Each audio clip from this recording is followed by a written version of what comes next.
गाजीपुर जनपद के करंडा क्षेत्र के तुलसीपुर स्थित बाबा शिव पूजन आश्रम पर रविवार को भारी संख्या में श्रद्धालु दर्शन पूजन करने पहुंचे। इस दौरान बिहार सहित चंदौली से आए श्रद्धालुओं ने दर्शन कर बाबा से आशीर्वाद लिया। मान्यता है कि यहाँ सच्चे मन से जो मन्नत मांगी जाती है वो अवश्य पूरी होती है। बता दें, आश्रम के सचिव राजेश चौबे की निगरानी में यहाँ बेहद भव्य मंदिर बन रहा है। वहीं सचिव ने बताया कि भक्तों की श्रद्धा व सहयोग से ही सारे कार्य संपन्न हो रहे हैं। बीते दिनों हुए विवाद पर कहा कि कुछ लोगों द्वारा भीड़ को आगे करके अपना स्वार्थ साधने का काम किया गया था। कुछ नास्तिक लोगों को आश्रम नहीं सुहा रहा है। आश्रम की बातें खुद यहाँ के भक्त ही बताएंगे। बीते दिनों कुछ लोगों द्वारा आश्रम को बदनाम करने का षड्यंत्र रचा जा रहा है।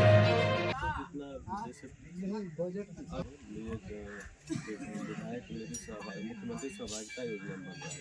अच्छा अच्छा, उसमें लिमिटेशन। अच्छा, और एक हम लगे हुए हैं एक अच्छे एस्टीमेट के लिए पर्यटन विभाग से बात चल रही है। अगर बन जाएगा तो इसमें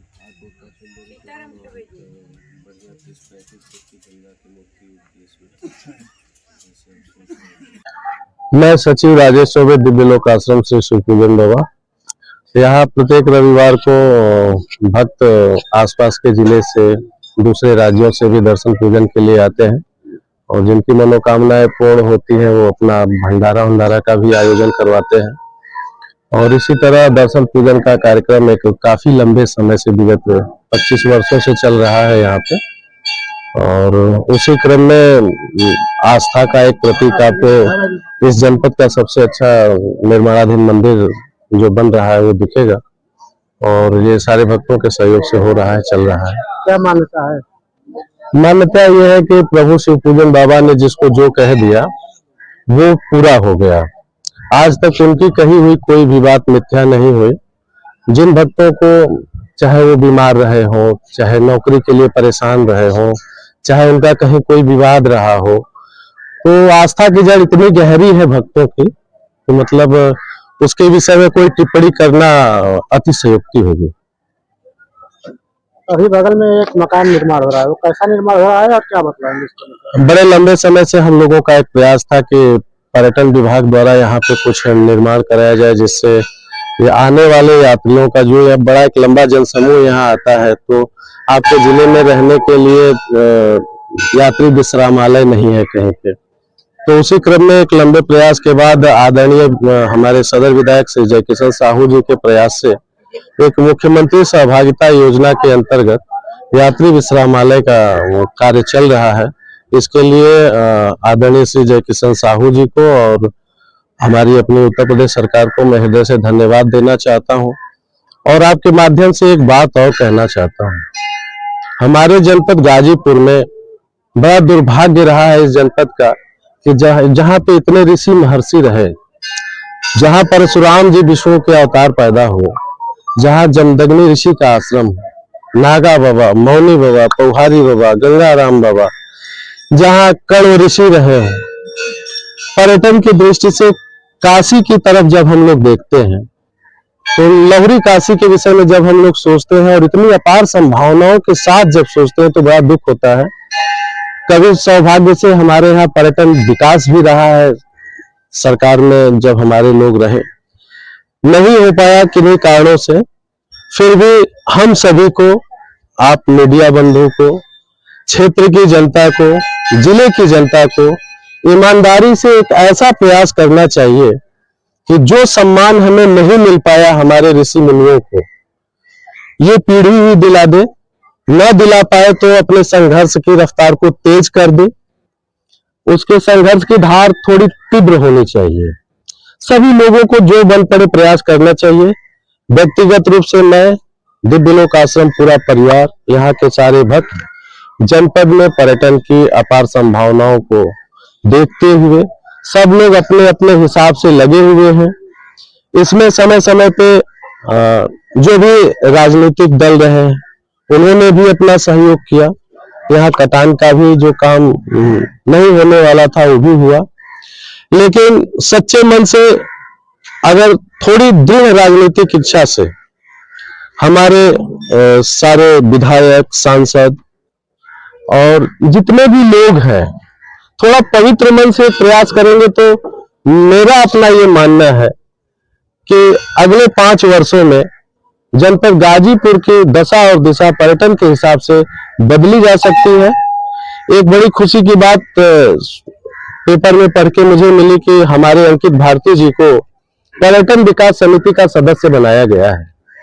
देखिए, कोई भी इतिहास के पन्ने में दर्ज होके नहीं आता है। हमारे अंकित भारती जी जो माननीय विधायक जी हैं हमारे सैदपुर के, अगर ईमानदारी से वही प्रयास कर दे तो वर्तमान की जो सरकार हमारी है धार्मिक क्षेत्रों में पर्यटन के हिसाब से काम करने के लिए कटिबद्ध है। उसकी इच्छा शक्ति पे कहीं से कोई प्रश्न चिन्ह नहीं है। प्रश्न चिन्ह है तो हमारे प्रयासों में हो सकता है, हम अपनी बात वहां तक न पहुंचा सके हैं।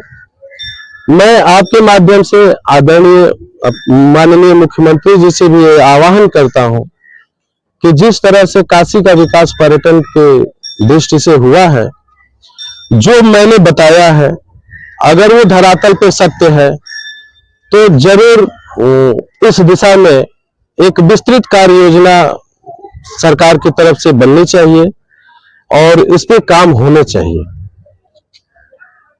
चौबे जी, अभी पिछले दिनों देखा गया था तो कुछ भीड़ को आगे करके कुछ हम लोग अपना रोटी सेकने का काम किए, क्या कहेंगे उन लोगों के लिए?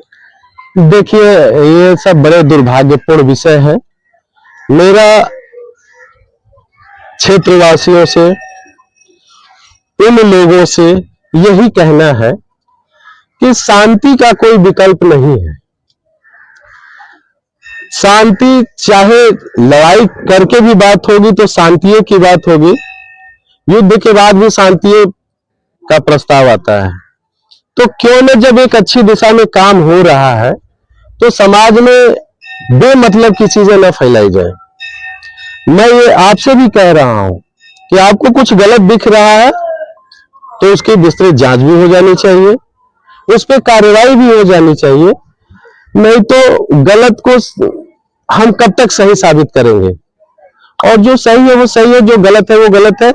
भीड़ कभी भी उग्र होती है तो उसमें भीड़ का कोई दोष नहीं होता है। वो घंटे 2 घंटे 4 घंटे 1 दिन 2 दिन 4 दिन के लिए होती है। हमारा नाम नंद किशोर यादव है, पूर्व प्रधान है, करंडा के, ग्राम सभा करंडा के हैं। बाबा की बहुत बड़ी मान्यता है। हम उनके स्वयं उनके आशीर्वाद से लगातार 3 बार प्रधान हुए। अब बाबा की ही देन थी। और बाबा के बहुत ऐसे चमत्कार हैं जो बाबा को साक्षात लोग जानते हैं, जो देखते हैं वो जानते हैं कि सच में बाबा है। और उनकी बड़ी महान कृपा है, जिसके ऊपर अगर हाथ रख देते हैं उसका कल्याण हो जाता है। ये पहचान करनी है, ऐसे लोगों से सावधान रहना है और भीड़ कभी दोषी नहीं होती है। इसीलिए तो ऐसे लोगों का ये प्रयास रहा कि भीड़ को आगे किया जाए, महिलाओं को आगे किया जाए, बच्चों को आगे किया जाए, ताकि कोई त्रासदी हो। अच्छा, मामला क्या था? मामला एक चोरी का था। चोरी में जो लोग पकड़े गए, पुलिस की पूछताछ में उन्होंने जो कुछ बताया, उसके बाद एक समझौता हुआ। फिर समाज में गलतफहमियां फैलाई गई, लेकिन जो सच्चाई थी सब लोग जान गए। अब ऐसी कोई बात नहीं है, सारे लोग बड़े आनंद से हैं, दर्शन करते हैं, अपना सब काम करते हैं। वो लोग भी जो इसमें जिन लोगों को आगे किया गया था, वो लोग भी बड़े प्रेम पूर्ण वातावरण में मिलते हैं। ऐसा नहीं है कि नहीं मिलते हैं, सारे लोग मिलते हैं, सबसे मुलाकात होती है, सब लोग आसपास के। सुरक्षा व्यवस्था को लेकर आपके द्वारा क्या किया गया आश्रम के लिए? प्रशासन ने उस दिन जो सहयोग किया उसके लिए मैं हृदय से धन्यवाद देता हूं। मैं अपने ही आश्रम के लिए नहीं, जितने भी आश्रम हैं उनके लिए जिला प्रशासन से एक गुजारिश करता हूं कि वहां पे 2 सिपाहियों की व्यवस्था की जाए। जो हमारा 112 नंबर पिकेट ड्यूटी चलती है उसको आश्रमों पे 1-1 2-2 घंटा किया जाए और थोड़ी कड़ाई की जाए, ताकि शराब पीने वाले, गांजा पीने वाले, इस तरह के लोग आश्रमों में, मंदिरों पे आसपास न आए। जब वो ऐसा काम करे अपने घर रहे और जब उनका मन पवित्र रहे तब वो आश्रम पे दर्शन करने आए। ऐसी जगहों पे उस तरह की चीजों का कोई स्थान नहीं है। मैं जिला प्रशासन से मैंने मांग भी की है और मैं चाहता हूं कि रविवार के दिन यहाँ पे पुलिस की व्यवस्था रहे, जो ही उपलब्ध हो। अगर हमारे पास कम सिपाही है तो 2-4 ही रहे, लेकिन रहे। उनकी उपस्थिति से बहुत सी चीजें दूर रहती हैं, जो आप भी जानते हैं, हम भी जानते हैं।